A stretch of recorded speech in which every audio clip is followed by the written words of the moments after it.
జై శ్రీరామ్. అందరికీ నమస్కారం. వెల్కమ్ టు న్యూస్ అఖండ. నేను మీ కస్తూరి శ్రీధర్. మిత్రులారా, మీకందరికి కూడా ఒక ఇంట్రెస్టింగ్ న్యూస్ అయితే తీసుకొచ్చిన. 56 ఏళ్ల యువనేత అయినటువంటి రాహుల్ గాంధీని హిందూ మతం నుంచి బహిష్కరించారంట. ఎందుకో నా తెలియక అడుగుతా, ఆయన హిందూ ఎందుకు అయినాడు? ఆయన హిందూ ఎట్టయినాడు అంటాలే. వాళ్ళ నాయనమ్మ పెళ్లి చేసుకునింది, ఆయన ఎవరినో చేసుకునింది. వీళ్ళ నాయనకి ఇంకా ఆ లెక్క ప్రకారం ఆయన ఏమవుతాడు? ఆ మతానికి సంబంధించోడు కావాలా. సరే, వీళ్ళ ఆయన ప్రకారం చూస్తేనేమో వీళ్ళ ఆయన వచ్చేసి ఇంకొక ఆమెను పెళ్లి చేసుకున్నాడు. ఆమెను చూస్తే ఇంకొక ఆమె అయిపోయా. ఈయన వచ్చేసి ఎప్పుడు చూసా కూడా హిందువుల మీద ద్వేషంతో రగిలిపోతా ఉంటాడు, హిందూ వ్యతిరేక వ్యాఖ్యలు చేస్తూ ఉంటాడు. అట్లాంటిది ఈయన హిందూ ఎట్టయినాడు? ఈయన హిందువు అని చెప్పడానికి ముందు మనకు బుద్ధి ఉండాలి, అవునా కదా? మనకు కళ్ళెదుటగా ఇన్ని సాక్ష్యాలు కనపడతా ఉన్నా కూడా ఇంకా వీళ్ళు హిందువులు అనుకోవడం ఏంది? హిందువు అయితే మరి ఏ కులం అప్పటికే అంటాలే. ఇప్పుడు కొత్తగా నరేంద్ర మోడీ గారు జనాభా లెక్కల సేకరణ, అదేవిధంగా కులగణన చేయాలని చెప్పేసి నిర్ణయం అయితే తీసుకున్నారు. ఈ సందర్భంగా నరేంద్ర మోడీ గారి ప్రభుత్వాన్ని నేను ఒకటైతే అడుగుతున్నా, నాయనా మీరు కులగణన చేయాలంటే జనాభా లెక్కల సేకరణ చేస్తారు కదా, ఆ సమయంలో కులగణన చేయాలంటే మూటగా ఈ రాహుల్ గాంధీ గారి దగ్గర నుంచి మొదలు పెట్టండి. ఇంతకు ఆయన కులం ఏదో తెలుసుకోవాలని చెప్పేసి దేశవ్యాప్తంగా అందరూ కూడా తహతహలాడిపోతారు. ఇంతకు ఆయన ఏ కులానికి సంబంధించిన అయినా, ఏ మతానికి సంబంధించిన అయినా తెలుసుకోవాలని చెప్పేసి. సరే, ఇంకా న్యూస్ లో డెప్త్ చాలానే ఉండాలి. ఈ న్యూస్ చూడండి, 100% మీకు నచ్చుతుంది, ఓకేనా?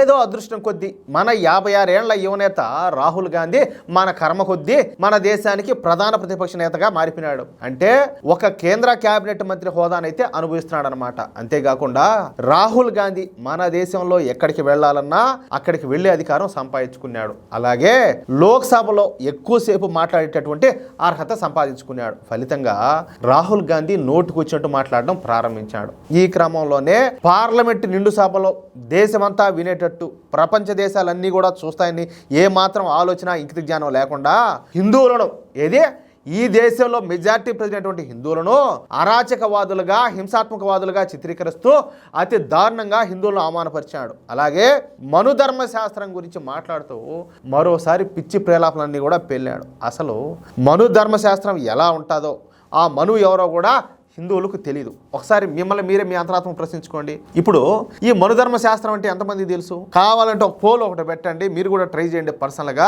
99% మంది కాదు, 99.99% మందికి అసలు ఈ మనుధర్మ శాస్త్రం ఏందో, ఆ మనువు ఎవరో, ఆ గోళ ఏందో చాలా మంది తెలియదు. కానీ ఈ మనుధర్మ శాస్త్రం పేరు చెప్పి ఓయమ్మ వీళ్ళు హిందువులతో వాళ్ళ ఇట్ట చూశారు, వీళ్ళని అట్ట చూశారని చెప్పేసి వీళ్ళంతా లంగా కబుర్లు అని చెప్తారు. ఏందిరా స్వామి, ఎవరికి మెంటలో నిజంగా నాకు ఇప్పటికి కూడా అర్థం కావాలా? మా వాళ్ళు బాధ్యతలు మర్చిపోయి ఎంతసేపటికి వీళ్ళ స్వార్థంలో వీళ్ళు మునిగిపోయి వీళ్ళు సచ్చా ఉంటే సచ్చే వాళ్ళను తెలియకుండానే ఇంకొక రకంలో వీళ్ళు చంపుతారు. ఎంత దారుణం అంటే ఇది. సరే, న్యూస్ చూడండి ఒకసారి. కానీ ఈ రాహుల్ గాంధీ మనువు గురించి మాట్లాడతా మరోసారి హిందువులపై నోరు బారేసుకున్నాడు. ఇది జరిగి 3 నెలలుగా వస్తుంది. సరే, ఇప్పుడు ఈ మాటలు ఎందుకు చెప్తున్నాను కూడా నేను చెప్తా. ఇక్కడ విచిత్రం ఏందయ్యా అంటే, మనువు గురించి కానీ, మనుధర్మ శాస్త్రం గురించి కానీ రాహుల్ గాంధీకు అసలు తెలియదు.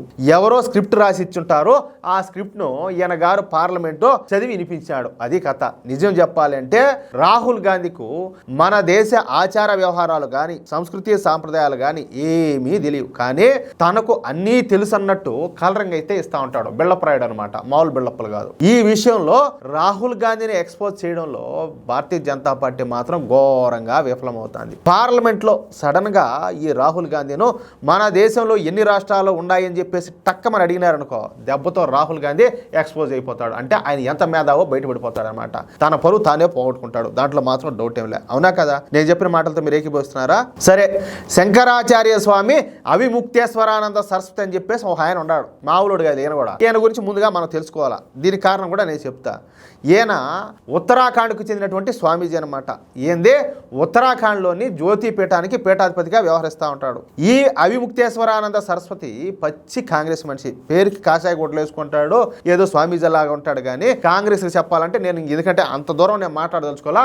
కాంగ్రెస్ కూర్చోమంటే కూర్చుంటాడు, లేమంటే లేచాడు, అటోడు అనమాట. ఈయనకు కాంగ్రెస్ పార్టీ ఏం చేసినా కూడా గొప్పగా అందంగా ఉంటుంది. కానీ మన బీజేపీ ప్రభుత్వం ఏం చేసినప్పటికీ ఈయన మాత్రం విమర్శలు గుప్పిస్తూ ఉంటాడు. పూర్తిగా కాంగ్రెస్ పార్టీను, రాహుల్ గాంధీను వెనకేసుకొని వస్తూ ఉంటాడు. కాంగ్రెస్ పార్టీ కోసం ఏమి చేయడానికైనా కూడా సిద్ధంగా ఉంటాడు. అంతెందుకు, మొన్న జరిగినటువంటి ఈ పెహల్గాం దాడి విషయంలో కూడా ముస్లింలను వెనకేసుకొచ్చినాడు.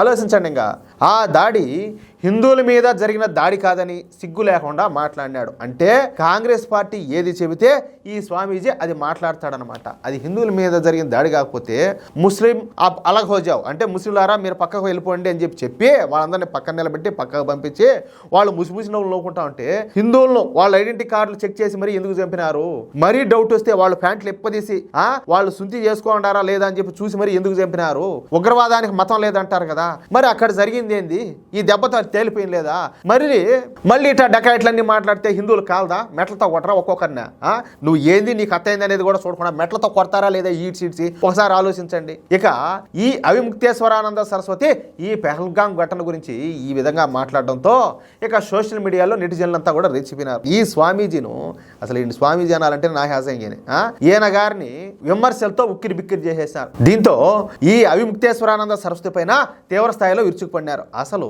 మీకు తలలో మెదడు అనేది ఉండదా, మీలాంటి వాళ్ళ మూలంగానే హిందూయిజం నాశనం అవుతుందని చెప్పేసి గట్టిగా గెడ్డైతే పెట్టారు. అసలు నువ్వు హిందువా కావా ముందు తేల్చాలని చెప్పేసి ఈ డెకాయిట్ అందరూ కూడా దుమ్మెత్తిపోశారు. దీంతో బిత్తరపోయినటువంటి ఈ డెకాయిట్ నేను కూడా హిందూనే నిరూపించుకునేందుకు ఇక రాహుల్ గాంధీ పైన ఏటేసాడియా చూడండి ఏమి కామెడీనో. మొత్తంగా ఈ రాహుల్ గాంధీను హిందూయిజం నుంచి బహిష్కరిస్తా ఉన్నట్టు తెలియజేశాడు. ముందు నిన్ను కదా బహిష్కరించుకోవాల్సింది, ఆయనక తర్వాత చూద్దాం, ముందు నిన్ను కదా బహిష్కరించుకోవాలా.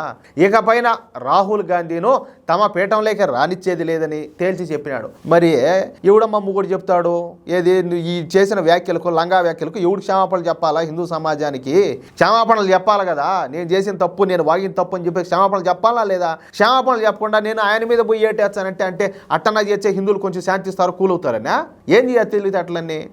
అంతేకాకుండా అన్ని దేవాలయ కమిటీలు వివిధ మఠాల అధిపతులు పీఠాధిపతులు కూడా ఈ రాహుల్ గాంధీను హిందూ మతం నుంచి వెలియాలని చెప్పేసి పిలుపునిచ్చాడు. దీంతో ఉత్తరాఖండ్లోని కొన్ని దేవాలయాల కమిటీలు కూడా స్పందిస్తున్నాయి. రాహుల్ గాంధీను తమ దేవాలయాల్లోకి అడుగు పెట్టనివ్వకుండా బహిష్కరిస్తున్నాయి. సరే నేను కాదండంలా, ఈ టైంపాస్ హిందువే రాహుల్ గాంధీ అయితే ఎలక్షన్లు వస్తేనే ఆయన గుర్తొస్తాయి గుళ్ళు గోపురాలు. ఇంతవరకు అయోధ్య రామ మందిరానికి పోలా, ఏడికన్నా పోయినా కూడా జంజం ఏది పైన వేసుకొని పోతాడు సొక్కా మీద, అంత పోతు మొగోడు, అంత భయంకరమైన హిందువు, అంత పెద్ద హిందువు ఆయన బహిష్కరిద్దాంలే పక్కన పెట్టు. నువ్వు క్షమాపణలు చెప్పాలి కదా, నువ్వు ముందు క్షమాపణలు చెప్పు హిందూ సమాజానికి. కాదులే అది హిందువుల మీద జరిగిన దాడి కాదు పెహల్గాంలో జరిగిందని అంటే నువ్వు చెప్పాలంటే నువ్వు ఒక తీవ్రవాదితో సమానం.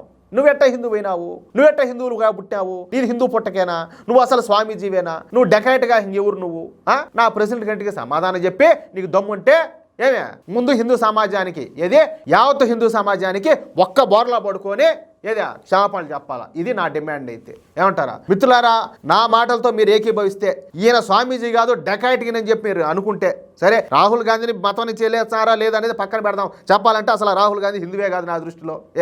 ఈయనైతే ముందు క్షమాపణలు చెప్పాలా, తర్వాత కథ. ఏమంటారా? ఈ న్యూస్ కనుక మీకు నచ్చినట్లయితే ఖచ్చితంగా నలుగురికి షేర్ చేయండి. అదేవిధంగా ప్రతి ఒక్కరు కూడా మీ యొక్క అమూల్యమైన అభిప్రాయాలను ఖచ్చితంగా కామెంట్ రూపంలో తెలియజేయండి. అలాగే ఇంతవరకు మీరు కనుక మన ఛానల్లో సబ్స్క్రైబ్ చేసుకున్నట్లయితే ప్రతి ఒక్కరు కూడా మన ఛానల్ సబ్స్క్రైబ్ చేసుకోండి, సపోర్ట్ చేయండి ప్లీజ్. జై శ్రీరామ్, జై హింద్.